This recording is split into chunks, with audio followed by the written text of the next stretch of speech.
Wyoming Territory, summer of 1873, the wind had teeth that morning. The sun rose over the high plains outside of Casper, brushing the dry grass in gold.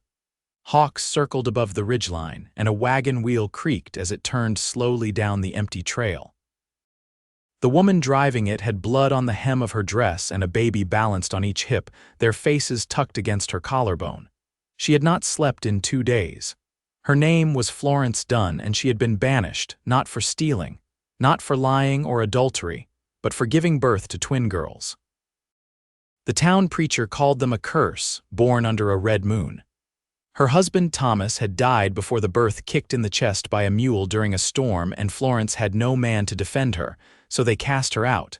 No food, no coin, just a broken wagon and 2 infants in her arms.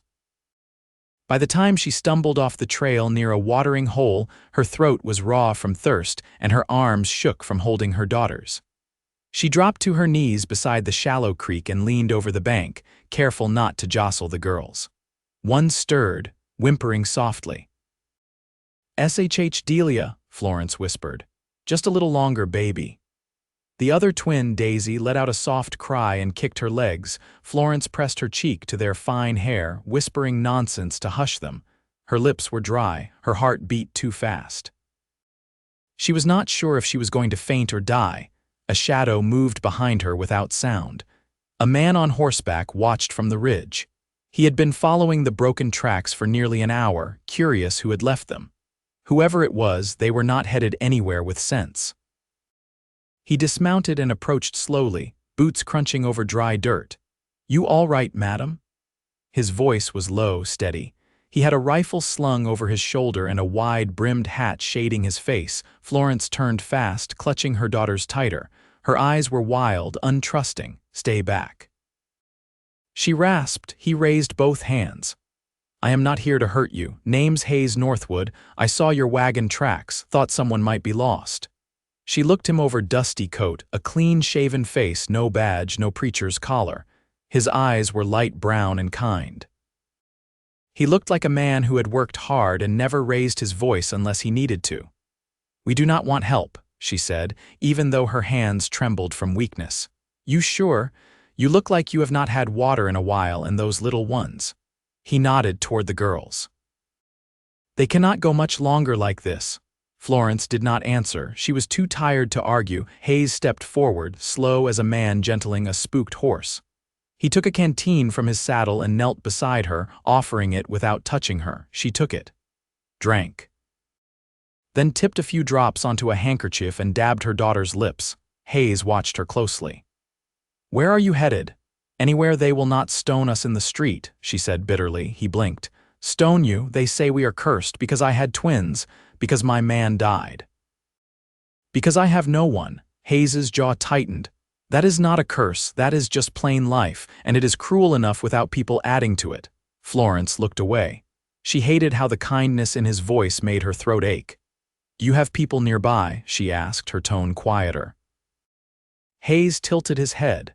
"I have a ranch 5 miles east. It is just me and an old dog, a few cattle, not much, but it is dry and there is food." "You want something from me?" He met her eyes. "No, madam, I just do not like seeing a woman and 2 babies left to die in the dirt." Florence looked down at her daughters. They were quiet now, too quiet. She swallowed hard. "You will not try anything?" "No, madam," he said again. "You have my word."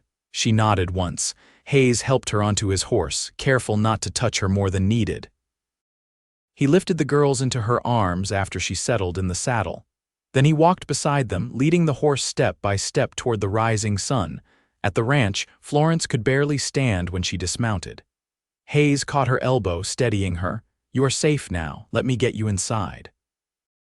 The cabin was small but solid, with a porch and a well out front.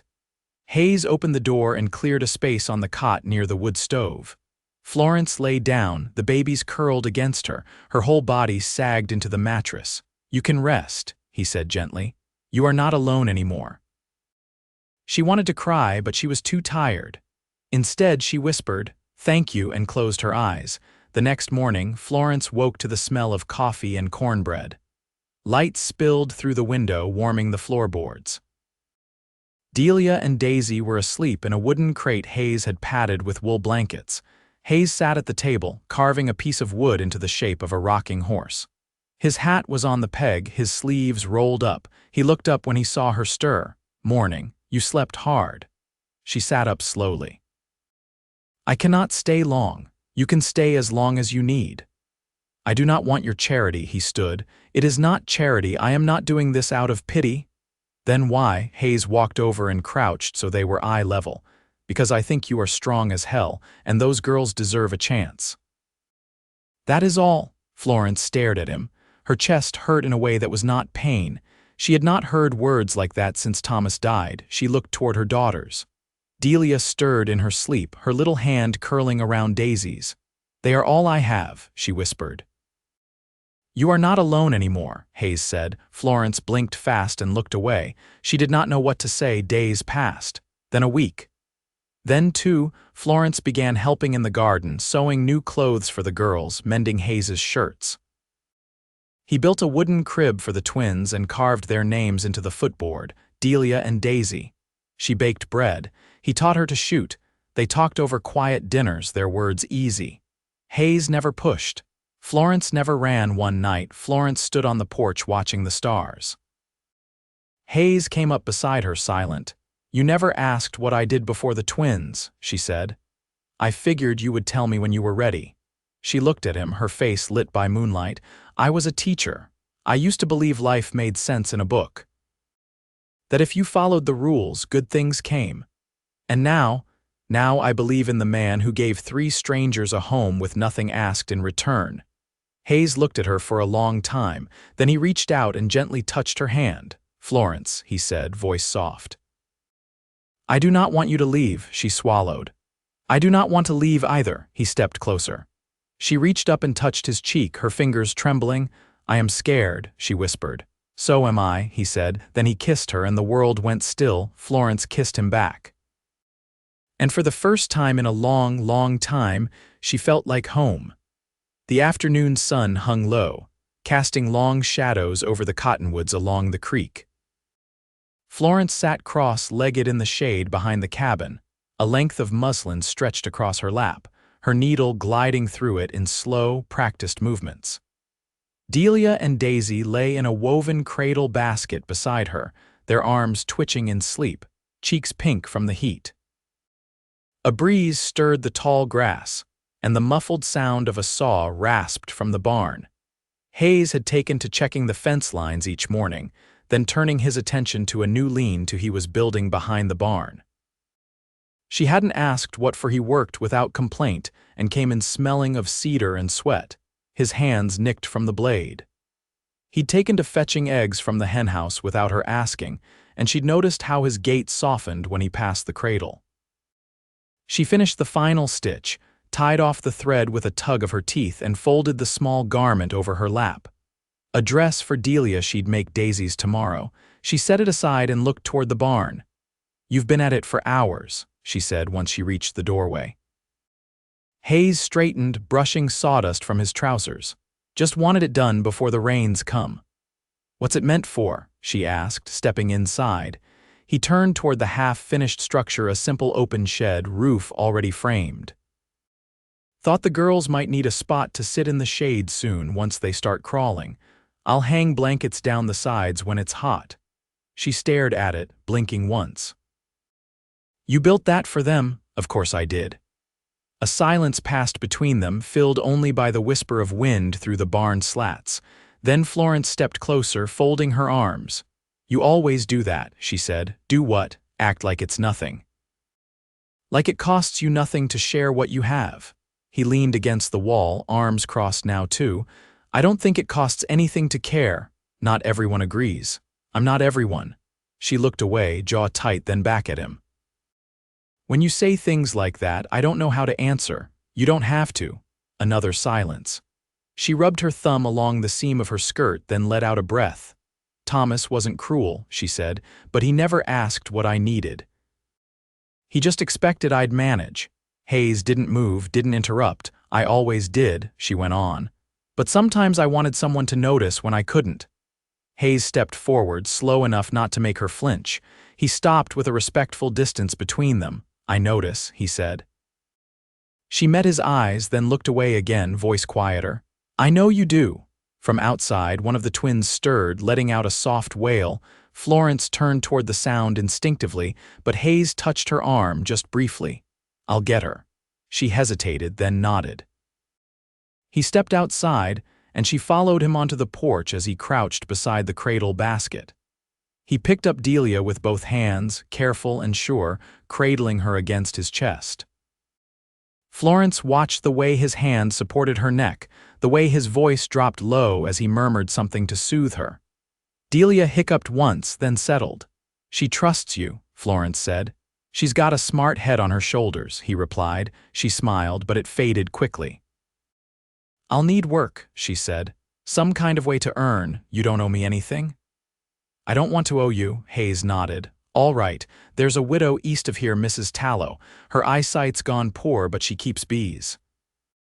She's been looking for someone to help bottle and stitch labels." Florence blinked. "Bees? You'd be paid in honey, mostly, but she trades it well. Might be a start." Florence glanced toward the horizon, where the land rolled gently into the distance. The thought of walking into another home didn't sit easy in her chest, but Hayes wasn't pushing. "I'll go tomorrow," she said. "I'll ride with you." She looked at him then, really looked. His beard had grown in a bit. He had a bruise on his left forearm, faint and yellowing. She hadn't noticed it before. He shifted the baby in his arms and rocked her gently. "You always like this?" she asked. He tilted his head. "Like what?" "Steady." His mouth turned up just slightly. "Not always." "But I try."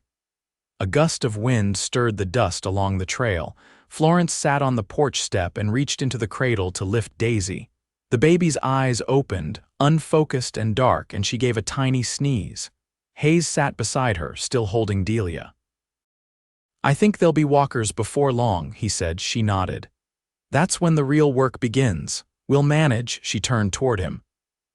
His eyes met hers. "I'd like that," he said. She didn't answer right away, but the silence between them was different now. It wasn't the absence of words, it was the presence of something growing. Daisy gurgled in her arms. Florence looked down at her daughter, then back at Hayes. "I'd like that too," she said. And just like that, the air shifted, not loud, not sudden, but certain, the bell above Mrs. Tallow's porch door rang faintly as Florence stepped through, holding Daisy tight against her hip, while Hayes followed behind with Delia.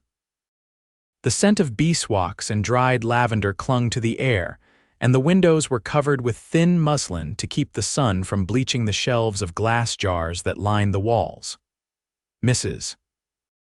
Tallow sat near the hearth, her gray braid wound like rope around her head, a shawl draped over her shoulders despite the warmth. Her milky eyes turned toward the sound of their boots. "Come in then," she said. "I can tell by the steps you're not here to buy honey." Florence stepped forward, her voice clear. "Hayes said you might need hands." Mrs. Tallow nodded once. Heard his voice soon as the latch lifted, knew it wasn't just the wind this time. Florence smiled faintly. "I can sew, and I'm light-fingered with glass. I won't drop a jar." "Good. I can still feel the difference between a tight lid and a lazy one. Sit the baby down if she'll let you." "There's a crate by the window." Hayes crouched and settled Delia in the lined box, and Florence mirrored him with Daisy. Both girls blinked at the filtered light but didn't fuss. Mrs. Tallow reached for a bundle of cloth beside her and held it out. "Labels are cut already.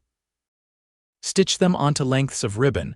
I loop the ribbon round the jar necks. Less waste than paper."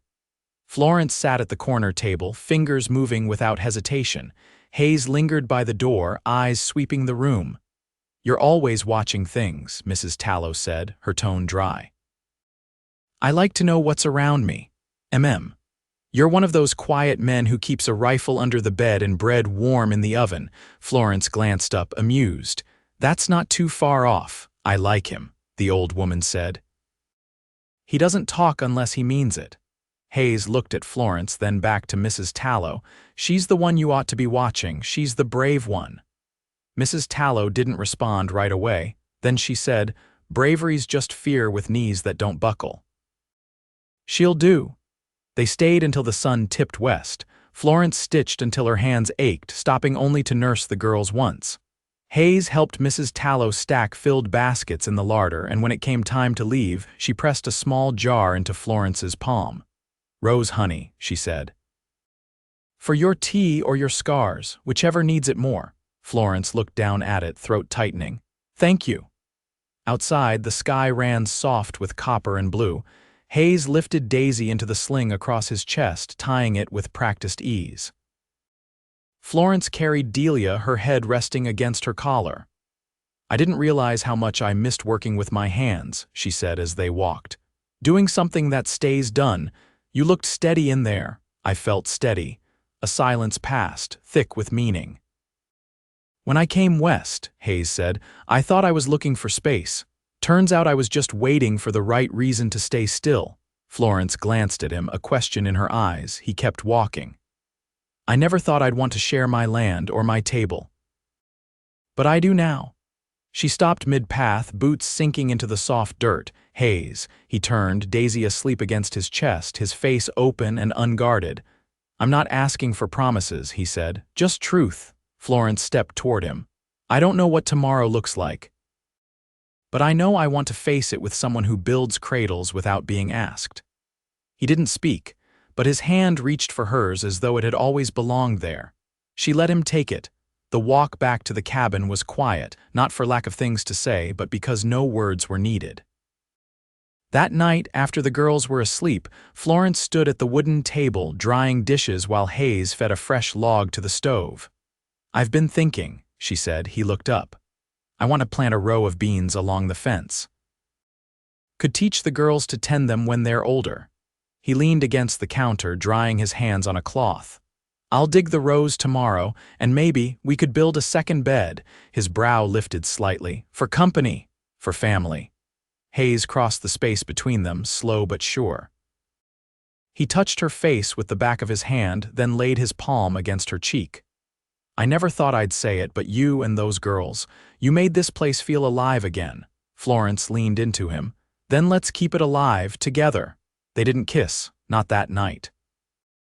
Instead, they stood there in the quiet, the stove casting amber light against the walls, their hands joined between them. And in that stillness, something deep and lasting settled between them, like roots pressing into earth. The first frost came early that year. Hayes found it clinging like lace to the garden beds before dawn. The beans Florence had planted now bowed beneath a thin sheen of white.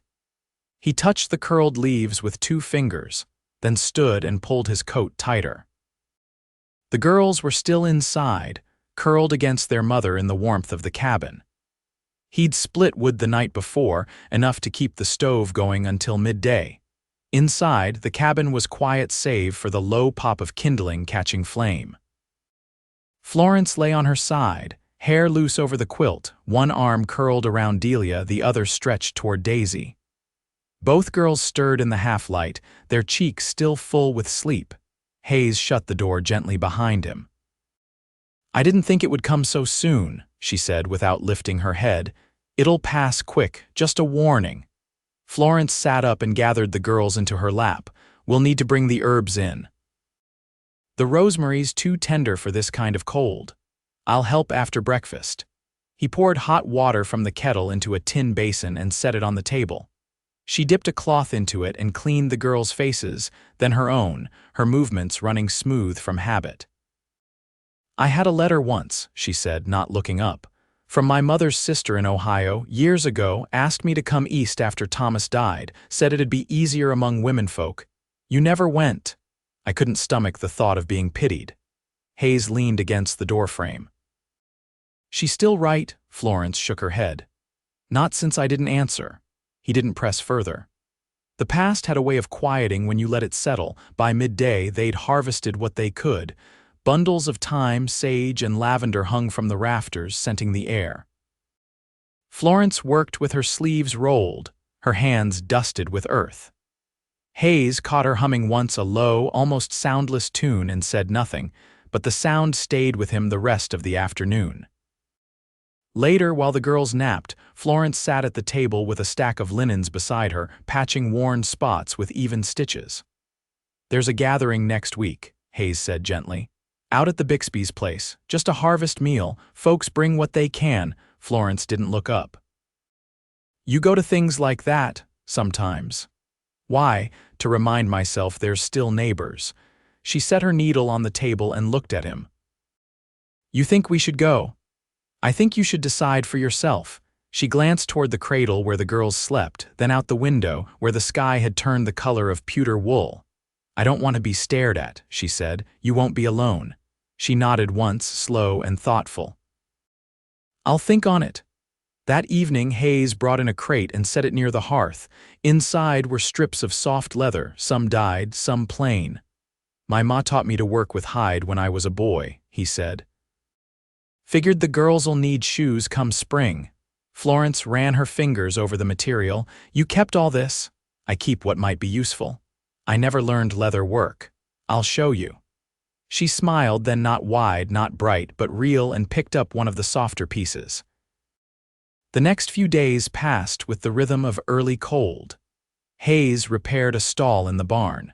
Florence taught herself how to bind the herb bundles tighter to prevent mildew. She'd taken to writing down rows of letters in a small notebook she'd found among Hayes's things, teaching the girls their names one syllable at a time. The morning before the Bixby gathering, Florence stood in front of the small mirror Hayes had hung near the wash basin. She wore a dress she hadn't touched since Thomas's burial. The fabric still held the faint scent of cedar where she'd stored it in a chest beneath the bed. Hayes stepped behind her, his reflection catching beside hers in the glass. "You look steady," he said. "I feel like a thread pulled too tight." He reached up and smoothed a loose strand of hair behind her ear, his hand lingering just long enough. "If you want to leave halfway through, we will. No questions." Florence nodded, and the tension in her shoulders eased just slightly.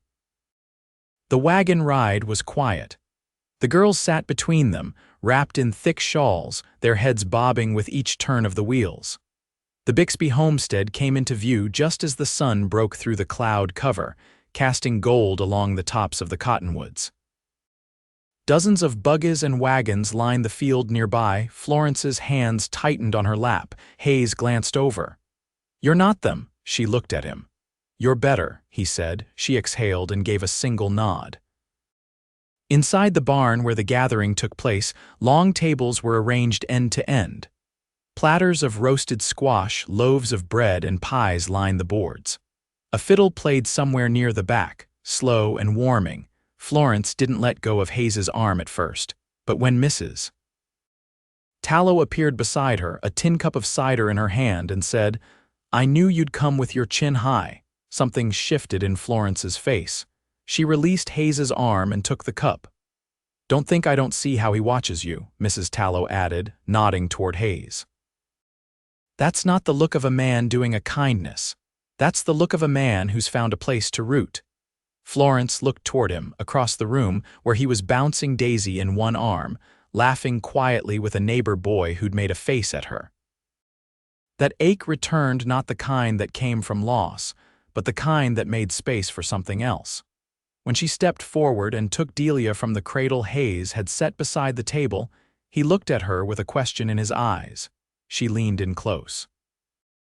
"I want to stay the whole evening." He smiled, not wide, not showy, but like a door had opened inside him. They ate together. They listened to the music. When the sun dipped low and the girls began to fuss, Hayes wrapped them both in blankets and carried them to the wagon. Florence walked beside him, her hand brushing his as they went.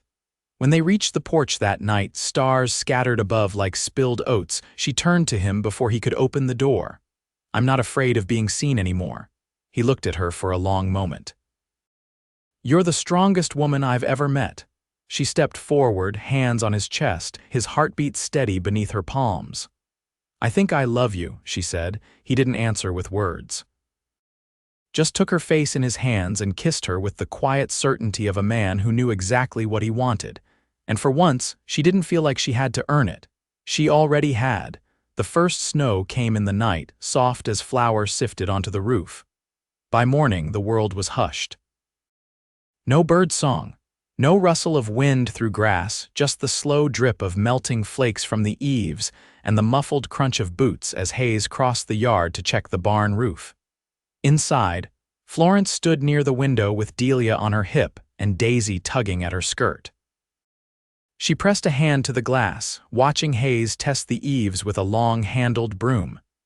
He moved methodically, brushing snow from the low slope, his coat already dusted white. "We'll need to bring in more firewood," she said aloud, mostly to herself. Daisy let go of her skirt and toddled toward the hearth, where the morning coals still glowed red and content. Florence followed and knelt, easing Delia down beside her sister. The girls had grown sturdier this past month, with strong legs and sharp eyes that missed nothing. They babbled to each other now, in soft whistles and half-formed words, and Florence had begun to read to them aloud, though they mostly watched her lips move. When Hayes stepped back inside, shaking snow from his shoulders, he found Florence already tying her shawl. "I'll help you with the wood," she said. "They'll be fine for a few minutes." Hayes nodded and held the door for her, the cold bit at her cheeks as they crossed to the woodpile. She liked this part of the day, the steady work, the feel of her breath in the air, the way Hayes handed her each split log without needing to speak. "You ever think about building on?" she asked, brushing snow from her sleeves. He set another log in the crook of her arm. "You mean a second room?" "I mean a real kitchen, and maybe a loft for the girls when they're older." He didn't answer right away. Then he said, "I've thought on it some. Wouldn't take much, just good lumber and time." Florence smiled. "We've got both." They stacked the wood high beside the door and went back inside. The girls had curled into each other near the stove, warm and content. Florence knelt to lift them, pressing a kiss to each downy head. "I've got something for you," Hayes said, his voice softer. She turned to see him holding a slim box wrapped in cotton muslin. He looked almost sheepish. "What's this?" she asked. "Something I carved. Took most evenings after you went to bed." She untied the muslin and opened the box. Inside lay a set of small wooden animals, 2 horses, a calf, and a bear no bigger than her thumb, each carved in fine detail and smoothed to a satiny finish. She reached for one of the horses and turned it over in her palm. "They're beautiful," she said. "You did all this," he nodded. "Thought the girls might like them. Thought you might too." "I do." She looked up at him, eyes bright. "You've given us more than I ever thought I'd have again." "I didn't give you anything you didn't already make your own." She stepped close, her hands still curled around the little horse. "You could have chosen an easier life." "I didn't want easier, I wanted you." Her breath caught. "You have me." The girls stirred, crawling toward the box with soft sounds of delight. Florence knelt and handed them each an animal, then sat back against Hayes's chest as they played. His arms came around her without hesitation, and she leaned into the warmth of him, her face tucked beneath his chin. That night they sat together after the girls had gone to sleep, a pot of stew simmering on the back of the stove. Hayes pulled a folded paper from his coat and set it on the table. "I've been keeping this," he said. "Didn't want to show you until you were ready." She unfolded the paper. Inside was a land deed, 60 acres filed in both their names, the ink dark and precise. "I had it changed at the courthouse last time I took cattle to market," he said. "I figured this place ought to be yours as much as mine." Florence stared at the paper. "You didn't have to." "I know, I wanted to." She folded the deed carefully and set it aside. Then she stood and turned to him, her voice steady. "We should marry." He rose, watching her. "You sure?" "I've never been more sure. Not because I need a name or because people will talk, but because I want to wake beside you knowing there's no more waiting between us." Hayes stepped forward, his hands settling at her waist. "You'll have my name. And everything else I've got." They kissed there in the still warmth of the cabin, with the snow falling outside and the fire burning low. A week later they stood in front of the county clerk with the girls bundled close. No fanfare, no audience. Just a signature and a promise, made in the quiet way they did most things. That spring, Hayes built the loft himself. Florence planted onions and carrots along the fence line. The girls helped or tried to dragging sticks through the dirt and chasing chickens with squeals of delight. The kitchen doubled in size by midsummer, and Florence painted the shutters blue on clear evenings.